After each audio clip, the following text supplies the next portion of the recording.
This tutorial is going to be a quick overview of some of the things you can do with audio in Avid. My general recommendation is I don't do a ton of audio in Avid. If there's fine tuning and really cleaning up audio and stuff like that, I want to move into some sort of audio specific program, probably Pro Tools if you're in the film and television world, or something like Logic or Digital Performer, or Nuendo if you're in music or some other areas. So I'm usually not concerned about doing a ton with my audio while I'm working in the editor here, but it is handy to know some of the basic tools you can do and sort of simple things that you may want to change or fix just to make your picture edit play smoothly and not be distracting if there are certain problems. So I'm just going to walk you through some of the basic tools here, and then if you're really interested in that, you can continue exploring from there.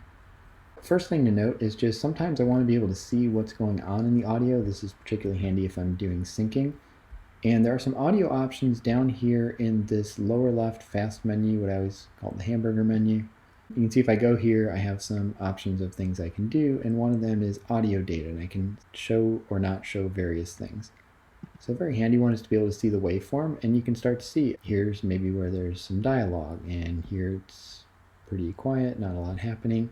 I can see some mismatches too, so if I'm just sort of looking at this cut here, you can tell there's a little more going on here, and we're kind of cutting to silence. So this is just some clips I threw together. I have no idea how they even fit or not. Yeah, so you can see her line sort of just gets cut off there. Let's say that that did happen to be where we wanted to make a cut. Something I might do is just do a simple audio transition. So I'll deactivate all my tracks and just turn on those two tracks that have audio in them. Go to the cut and I'll hit my quick transition button, which is the backslash. And you can see the default for that is to do a dissolve centered on the cut. Since my audio tracks are the only ones active, it has that selected. And I could stretch this out if I wanted. So, let's do a nice long sort of 3-second transition here. Okay.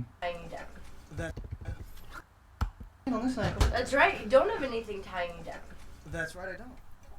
Okay, so you saw the audio there sort of gradually. We're still hearing it into this clip. It's a little smoother of a transition. Obviously, it's kind of weird to do it over some dialogue. This would be more common if I was trying to smooth out. Maybe there's different levels of background noise or background ambience between two shots, and so this is something I could do to sort of smooth that out that way.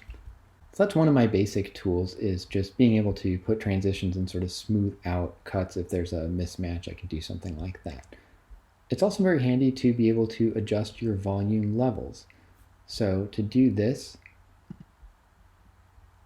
I can go into my audio here and say I want to show the volume. And right now there is no volume level set because I haven't done any.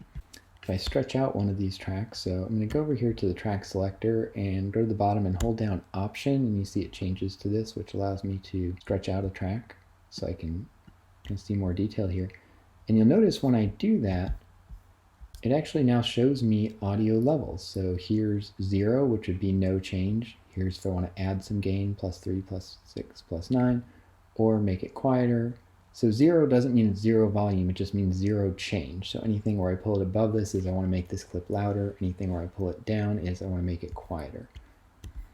So now that I have this, you'll see by default I kind of can't do anything. If I'm clicking in here trying to do anything, I'm just moving the cursor. What this, where I turn down the volume, is to adjust my keyframes essentially. So if I hit the Add Keyframe button, which is the apostrophe in the SMU Film Standard User, it's hard to see, but it actually put a little triangle here, and now there's a dark line showing me this is where that level is. I'll also note that I actually put it on both tracks because both of these audio tracks are active, so anything I do is going to affect both of them. So if I only wanted to affect one of them, undo this, I could turn off this audio track, hit the keyframe button, that's the apostrophe, now it's just affecting this one. I'm going to turn that back on and just affect both so you can see how they work together. Now as soon as I have a keyframe, now I can start changing the audio level. So I could pull this up and say, I want the volume here to get louder. And if I undo that, and go ahead and watch the levels over here so you can see, in fact, let's pull up some audio levels. That's Command 1, by the way, is to just pull up these level meters. Oh, Okay, so you can kind of see where they're going, kind of executing Everything. in this segment here around between -14 and -20. And let's say we just really cranked that. Can we talk? I told you see they were getting up here into the -4 to -8, and actually saw them clip at the louder line because we pulled them way up, and that was already pretty loud. So you can see clipping here where those turn red. That's no, there's obviously something that you... So I can do that.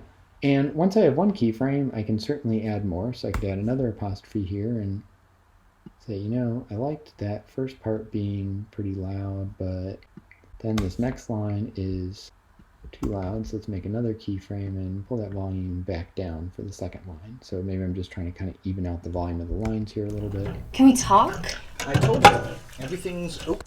And this is still too loud. Let's pull it down some more. This is probably more detailed than I would ever do in Avid, but... Can we talk? I told you, everything's okay. No.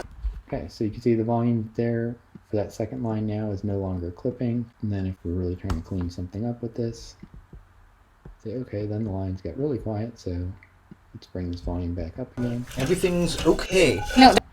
Okay, and then we'd have to bring it back down, and so on and so forth. By default, when you move these, it'll let you move them just up and down. If you'd like to move one side to side, you can hold down the Option key. You can see that lets me move it sort of side to side if I need to do that. Which I actually kind of like that interface, because most of the time I make sure I just set this in the right point. I don't want to try to be raising the volume and oops, I accidentally dragged it 10 frames one way or the other. So the default is it's just going to let you change the volume. And then if you decide you want to move it to the side, you just need to hold down Option and you get that ability as well. Now, something I want to point out. When I created those keyframes, it did create the keyframes in track A2 as well because those were active. It did not do the same volume adjustments on those. And so that is by default, Avid's going to assume that you want to do the volume changes individually by track. If I had something that was, let's say, an actual stereo track, like a piece of music or something that had a left and right channel, what I would want to do is instead of bringing it in as tracks A1 and A2, and then any changes to it, I kind of have to remember to do the same thing to both so it matches, so it's not suddenly the left channel got quiet but the right channel stayed loud or whatever.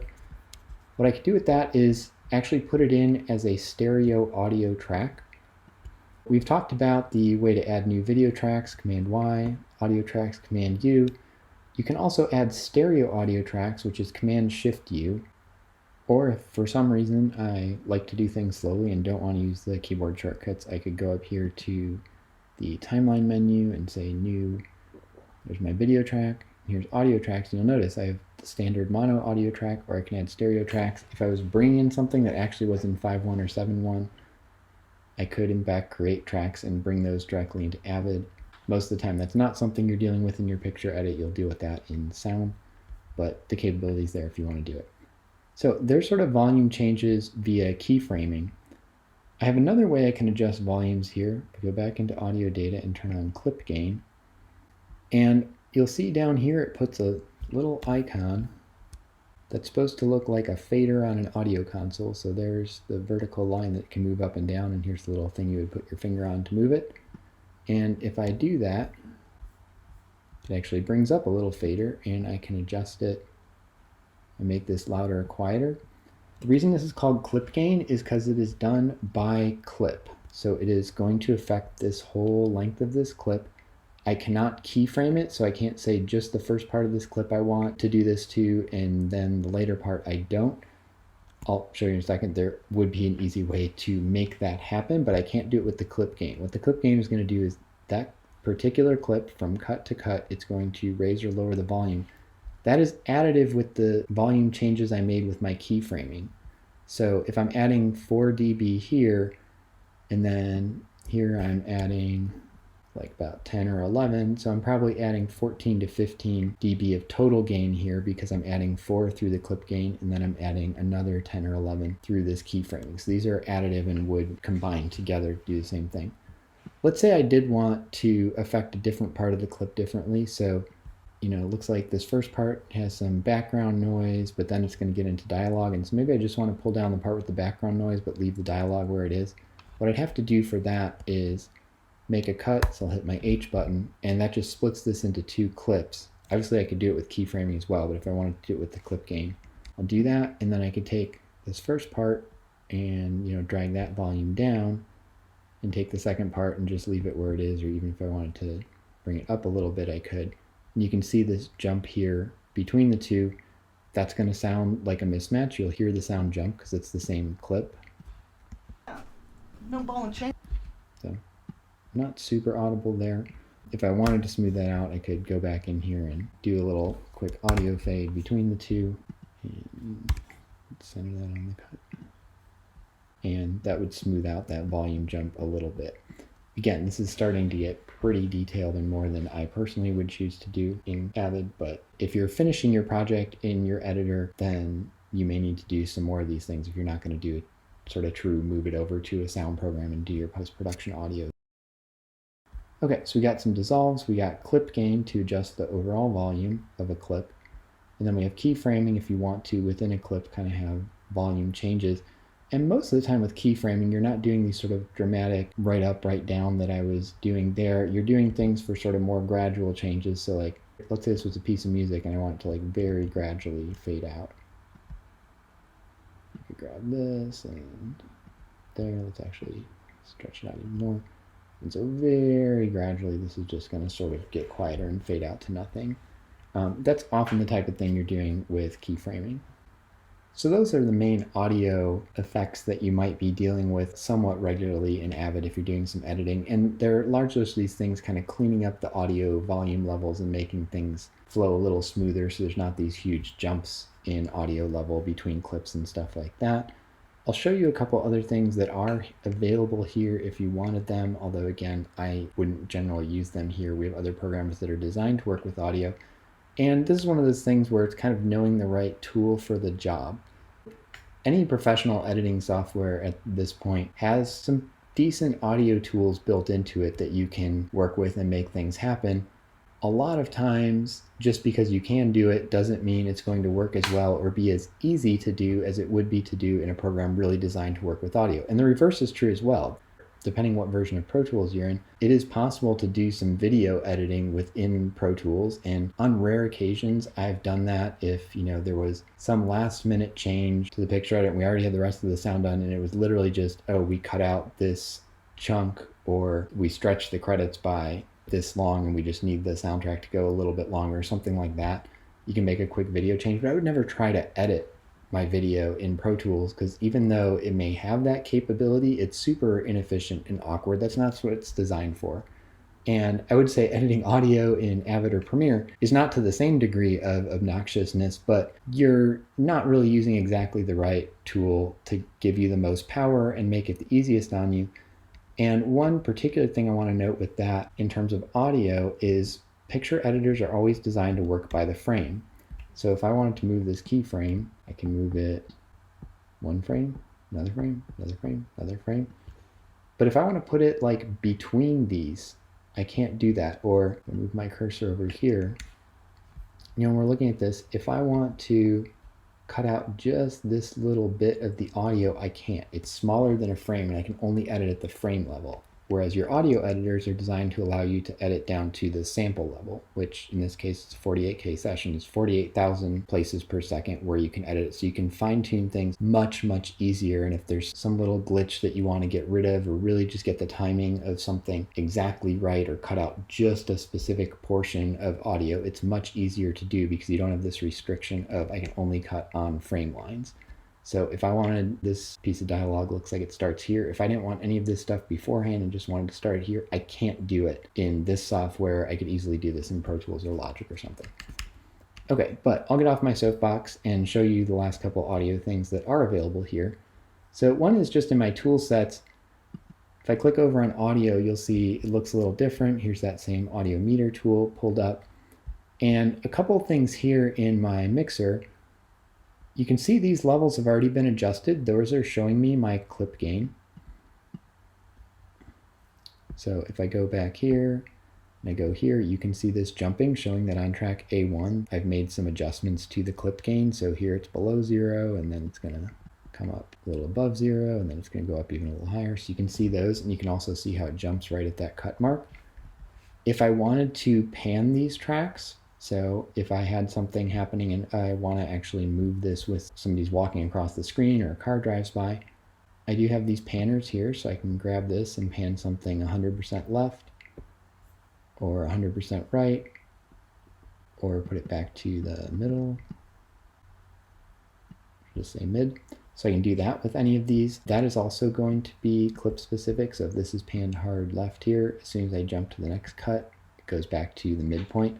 This is another thing where I understand why it's designed that way, but kind of awkward for audio if I had a whole bunch of clips that I wanted in a row to be panned the same way. It's a lot easier to do that in Pro Tools or something of that nature. But I can see this mix console here for these tracks. If I had some more tracks, I could see more there. Go back to the editor. So lastly, let's talk about some audio effects that are available in Avid. And I'll be honest, I have very little experience with these because I would never bother doing audio effects in Avid, but they are here, so I'll show you they exist. One way I can find these if I go to my effect palette, which is also Command 8, the menu here. I have all my video effects here. I have transitions, some of which can also affect audio, like the dissolve that I showed. I have these audio track effects, and this would be, for those who are familiar with Pro Tools, like the equivalent of an insert or a plugin. This is something that's going to affect all the audio on one track. And then I have things that can affect a specific audio clip. I have this list of effects here. By recommendation, if you wanted to use one of these on an Avid installation that doesn't also have Pro Tools installed, is to do something actually a little different. I'm going to go here in the tools to Audio Suite, and it's going to select this track. And I can choose what kind of effect I wanted to do. So let's say I wanted to do a pitch shift for this clip. And then I'm going to click on this icon for the plugin. It says activate current plugin. This icon, by the way, kind of looks like a face going wow, or the scream face or something like that. I think it's intended to look like an outlet, so for 3 prongs, because it's a plugin. So plugin outlet, get it? So I'll click on this, and this will bring up the settings for this plugin, and I can adjust them how I would like to do it. So this is a pitch shift. Let's just say we want everybody to, sound like chipmunks. We'll pitch shift them up an octave or so. And I can preview it.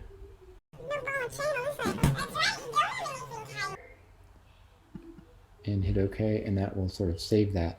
Now, if I go to play this down here, No ball and chain on this ankle. That's right. You don't have anything tying. I'm not hearing it, and the reason is this effect hasn't been rendered yet. So the computer knows there's supposed to be an effect on here, but it hasn't actually processed it yet. You may have noticed when I brought this up, there is an option here to render, and if I do that, you'll see this dot will go away, and that will say that effect is now live, and we can hear it as it is.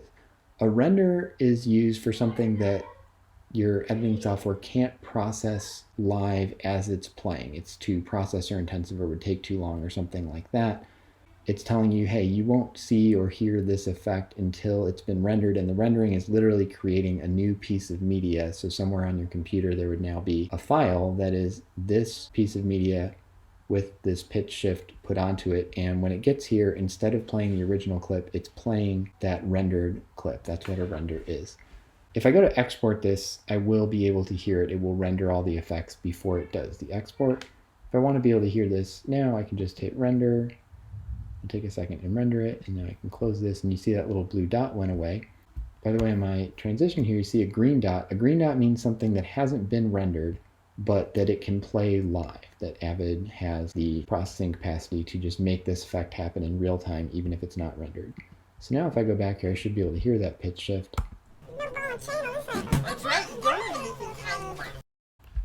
And of course that sounds brilliant. So that's where I can access my effects here, and we actually have a pretty decent range of effects built into Avid if you really wanted to use them. These are all drawn from Pro Tools, so anything you can find here you can find in Pro Tools. Avid owns Pro Tools, and at some point they just ported some of the effects from Pro Tools over to Avid to make them available there as well. Standard EQ, pitch shift, time compression expansion if I want to slow something down or speed it up, and deverb, which is a basic reverb. Those would be some of maybe the common ones that you would be using. So that's how I can add an audio effect to things. If I decide I don't want this, just like any other effect, I can put my cursor somewhere on that clip. It doesn't have to be right over the icon. and hit the no smoking sign, and that will remove the effect. So those are my audio options within Avid. I do have a couple other audio tools up here that we've already seen in different places. Here's my audio mixer. I can pull up as its own window. It was obviously part of the audio tool set over here, the audio workspace. And I also have an EQ that comes up as its own tool, 3-band EQ here. If you don't know what that means, that's fine. But just noting that I have some EQ options within my audio suite here, but I also do have that EQ available straight out of my tool set if I want to use that.